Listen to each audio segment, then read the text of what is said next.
In the bustling streets of Manila, where jeepneys honk and vendors shout their daily prices, 15-year-old Rafael Cruz stood barefoot on the cracked sidewalk, holding a microphone that barely worked.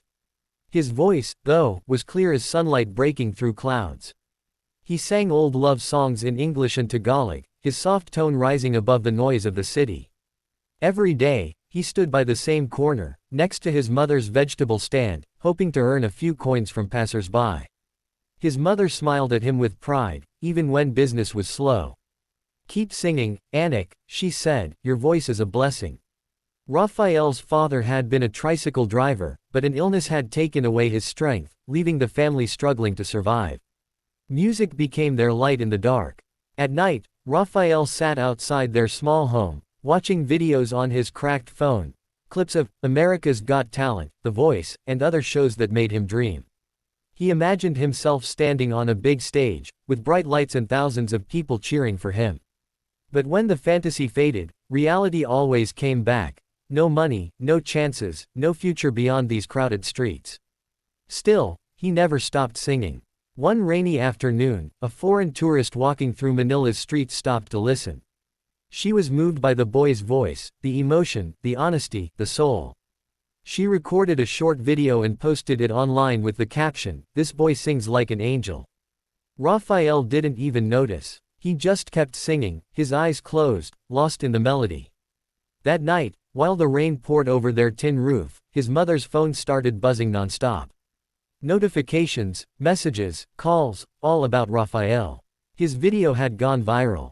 Within hours, millions of people around the world were sharing it. Comments flooded in. "Who is this boy? He deserves the world. Someone get him on a stage." The next morning, reporters showed up at his home.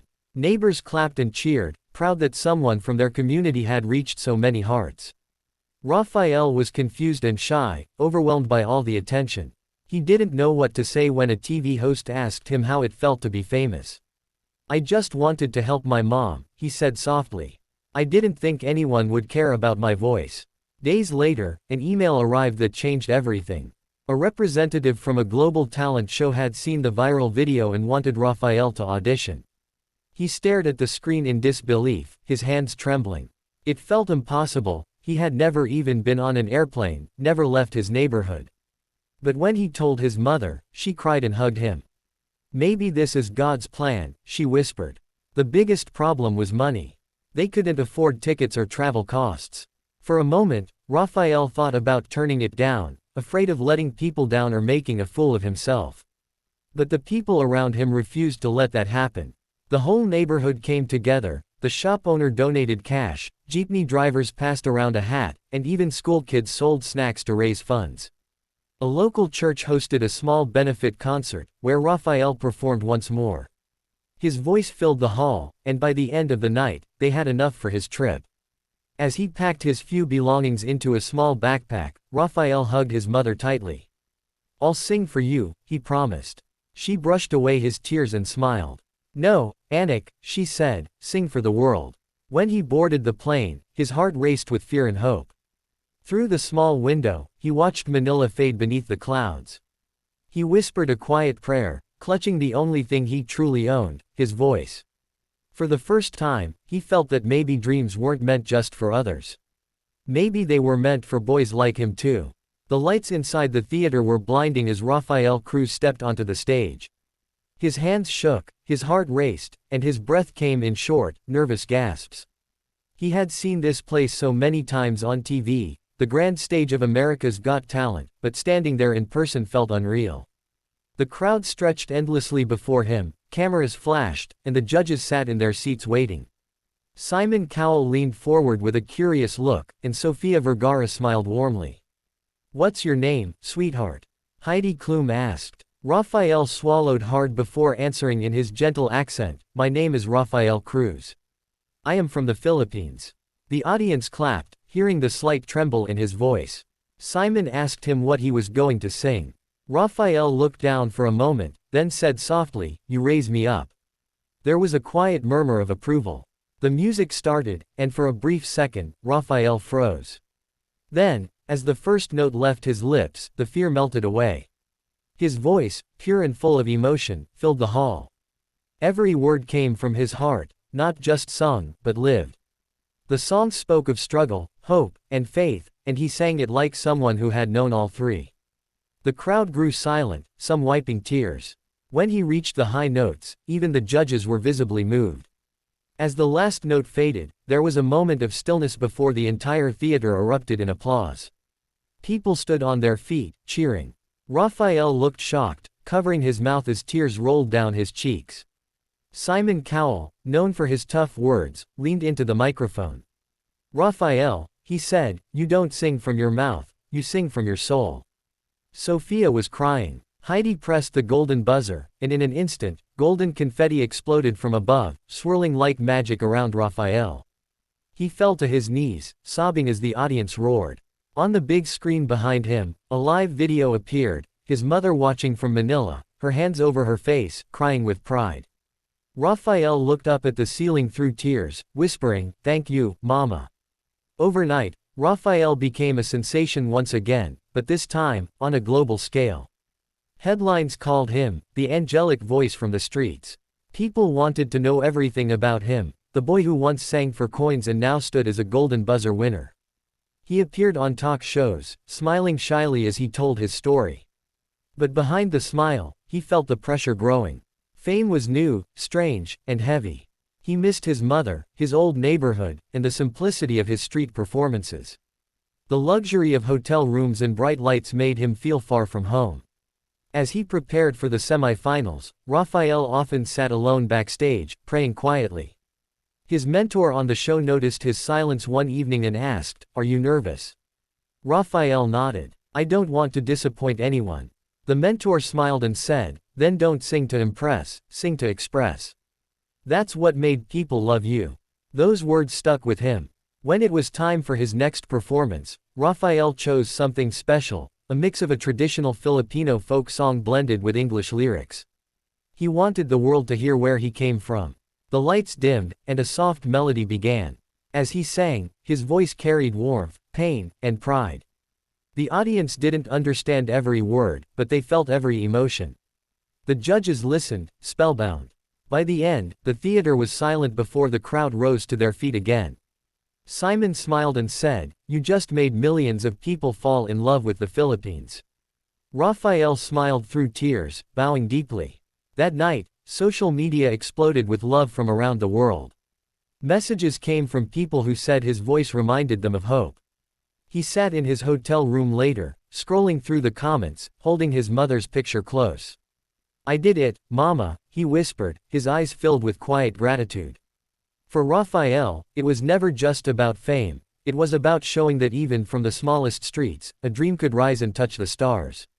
The night of the finals arrived, and the entire world seemed to be watching. Raphael Cruz stood backstage, holding his microphone tightly as he listened to the echo of the cheering crowd. He had made it further than anyone from his world had ever dreamed of, yet he felt the same fear that had followed him since the streets of Manila. Around him, the other contestants were warming up, rehearsing their steps, adjusting their costumes, but Raphael stood still, his mind on his mother. He remembered her smile when he left home, the way she told him to sing not for fame but for love. That memory calmed him more than any rehearsal ever could. When it was his turn, the stage lights dimmed and the announcer's voice thundered through the hall. "Ladies and gentlemen, please welcome Raphael Cruz." The audience cheered as he walked out under the glowing spotlight. He looked small against the giant stage, but the moment the music began, the space belonged to him. This time, he was singing his own song, an original piece he wrote called, "Home in My Heart." The melody was simple but powerful, a story told through music about leaving everything behind, about hope, and about the dream of coming home again. His voice trembled at first, but when he reached the chorus, the strength in his tone made the entire room fall silent. The words spoke directly to every listener. "No matter how far I go, I carry home in my heart." His voice rose with emotion, tears forming in his eyes as he sang. Behind him, images of Manila flashed on the big screen, narrow streets, children playing barefoot, his mother's smiling face. The audience gasped softly, feeling the connection between the boy and his story. When the final note echoed through the theater, there was silence for just a moment before the entire room erupted. The judges stood. Simon clapped slowly, smiling with pride. That, he said into the microphone, was perfection. You didn't just perform, Raphael, you gave us a piece of your soul. The night was electric. Cameras captured every tear, every smile, every standing ovation. The tension grew as the results were announced. The crowd chanted his name, holding banners that read, Raphael from the Philippines. The host stretched the moment, holding the card dramatically. And the winner of this season's America's Got Talent is, the pause felt eternal. Rafael Cruz. The crowd exploded. Confetti poured from the ceiling, golden and bright. Rafael covered his face, overwhelmed by emotion. The judges rushed to the stage, and he fell to his knees, crying.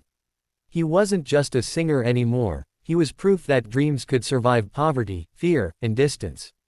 When Rafael returned to Manila weeks later, the streets that once echoed with jeepney horns now echoed with cheers. People from every corner came out to welcome him home. Children followed him through the alleys where he used to sing, and his mother waited at the small vegetable stand where it had all begun. The moment she saw him, she ran and hugged him tightly, crying into his shoulder. You did it, Anik, she whispered. You did it for all of us.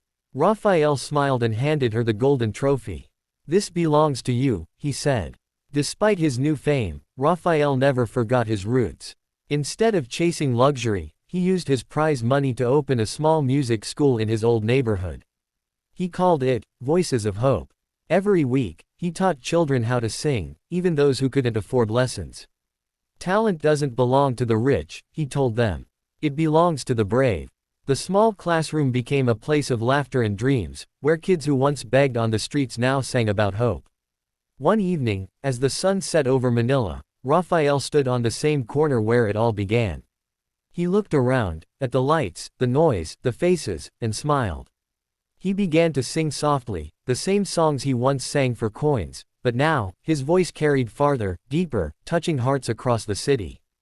People gathered to listen, just like before, but this time they listened to a hero.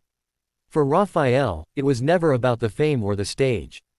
It was about finding his voice, and through it, giving others the courage to find theirs.